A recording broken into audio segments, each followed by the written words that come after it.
Hi everybody, welcome to Lampworking 101.34. What we're going to be doing today is we're going to be making a ring. When you make rings with 104 glass, it is not as easy as making them in boro. The best way for me to be able to make a ring is with a ring mandrel. And here's a ring mandrel with a bead release on it. You can find these online. I would look up Lampworking ring mandrels.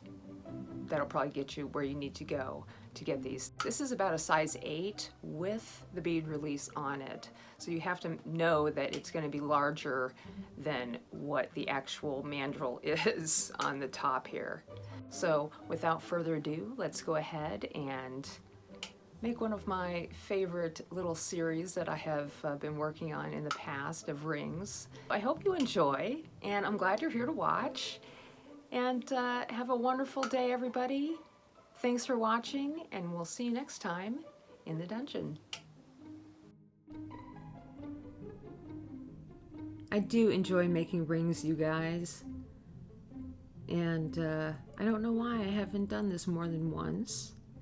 But here's my second go at it on YouTube. So when I use a ring mandrel, and it's funny because this ring mandrel actually was heated, it was flame heated, or flame dried, let's say. So you'll just have to watch it as time goes by. But I have my glass, I'm using black. I'm wrapping as much as I can around it, like a big UFO. And at this point, when I have you don't have to get that big. You can go a little, get a little at a time. But I don't know. I always like to rush things a little bit to get to the good stuff. So I just heat as much down as I can. Try to maintain a nice round circle. And then I'm going to smash 4 sides down. And you can already see the bead release cracking there. I'm not really smashing it, I'm just pushing very gently, okay? And now what I want to do at this point is find 3 sides that look pretty good and add a little bit more, like just a swipe, and maybe a little extra on the corners, because I want one area that's going to be thin, and that's where the top is going to be. So my sides, my 3 sides, I want to be on the thicker side so it wears better.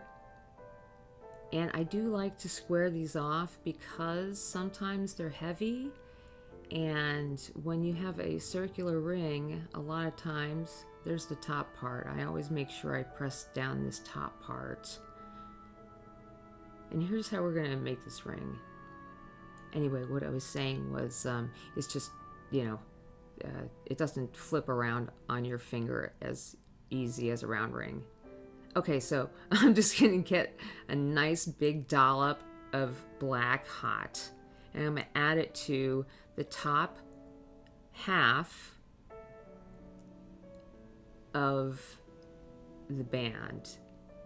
I want to make sure that also lands on the mandrel itself. And I take my knife and I gently kind of push up and then down. There goes some of my bead release. Thank goodness it's not where I need it. And then I'm going to do the same thing on the bottom. And I'm just pushing this down. And now I'm just squaring up the inside edges here. So I have my shape ready to go. And I really like this long, almost cabochon looking shape. So I just want to gently flatten it out. And this will be what I work off of. This will be my base. And there's really nothing to it here. It's just coming up with a nice pattern. So I decided that I would use some hues of blue. There's something about the blues. They're really nice when you choose the right ones. They go together really well. And this is why this is a ring of fives, because I'm adding 5 dots here, and the center one I'm going to make the darkest color. And then around that I'm going to use a slightly lighter, I think this is the light sky blue, and then there's a dark sky blue in the center. I don't know. And now, sorry about the camera angle, but I am just very gently pushing into each one of these to get a nice impression for a bubble. And I'm going to make sure that my clear rod is clean, and then I will add a nice dollop. Try to do the same amount every time, and then a nice clear one at the bottom that I kind of got weird right there. Anyway, so when I heat this up, I always want to make sure that I maintain focus on the ring itself, the band. Okay, here's my next set of 5. Anyway, and then because you're doing so much focusing